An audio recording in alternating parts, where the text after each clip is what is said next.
Hey everyone, welcome back to another video. So in today's tutorial, we're going to be covering how to do a spin out transition from two tracks.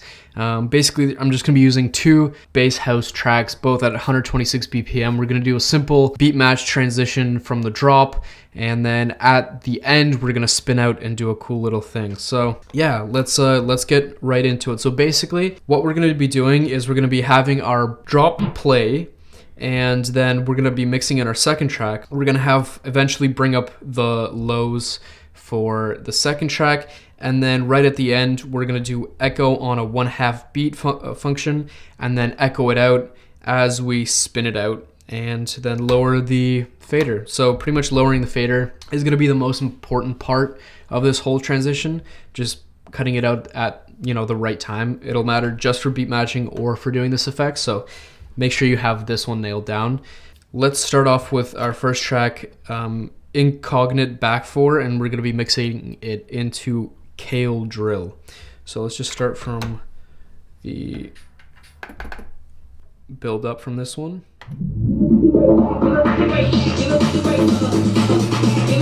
So I have my second track ready. They're the same BPM, and then just 1, 2, 3, 4.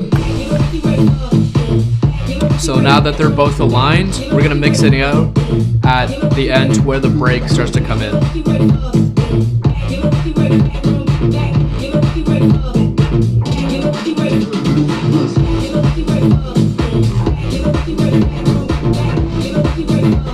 Okay, so now what we're gonna do is we're gonna put echo out on the first track on the last 4 beats.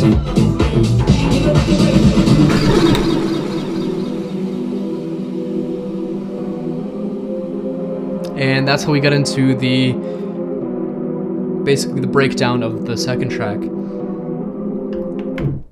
So what I did there was at the last 4 beats, it's usually some sort of fill put into the track. So for this one, it was this part right here. So it doesn't have any kicks in it. You can see that in the waveform it looks different too. So we can identify those sort of fills every 8 bars, I'm pretty sure. So after every 8th bar, so 7 of the bars will be kicks, the 8th bar will be the fill, and then it'll go back into the first bar, second bar, all the way to the 7th, and then 8th will be another fill. So that's how you can time in at what points do you mix in your track. So essentially, I mixed it in right at the beginning of the drop, but I could have mixed it in after 8 bars into the drop, and it still would have worked.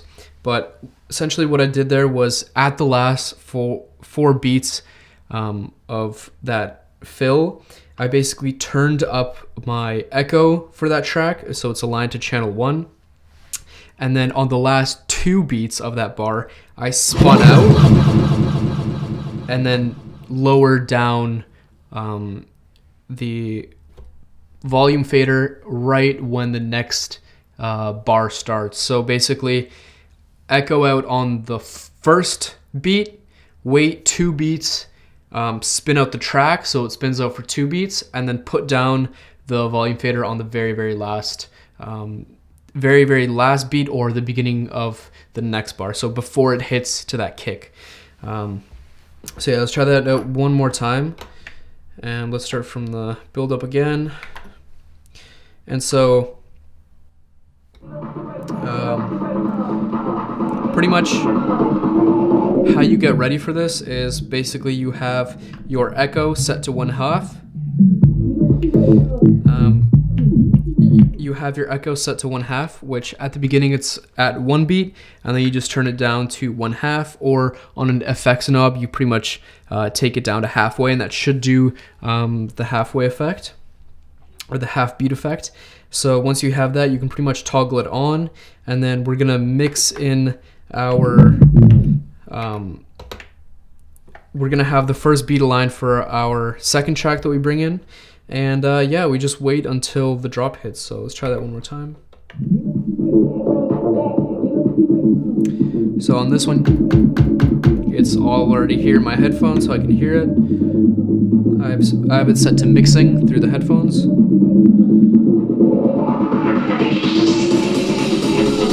I'm gonna start tapping to align the beats. 1, 2, 3, 4.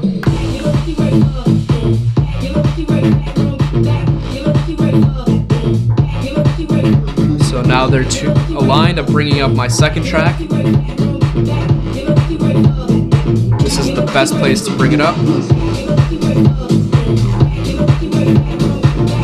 Toggle on my echo effect. And then I'm just waiting for this fill right here.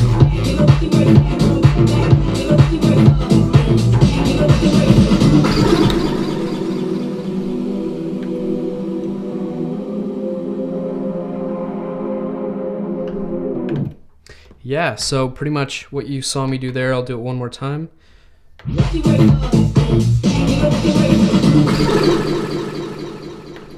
So we can try that even one more time.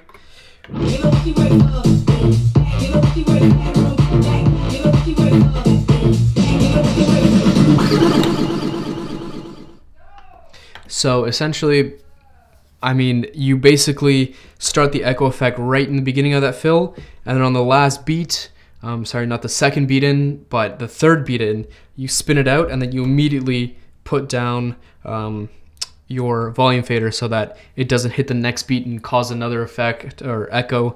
And yeah, it just becomes a really clean spin out transition.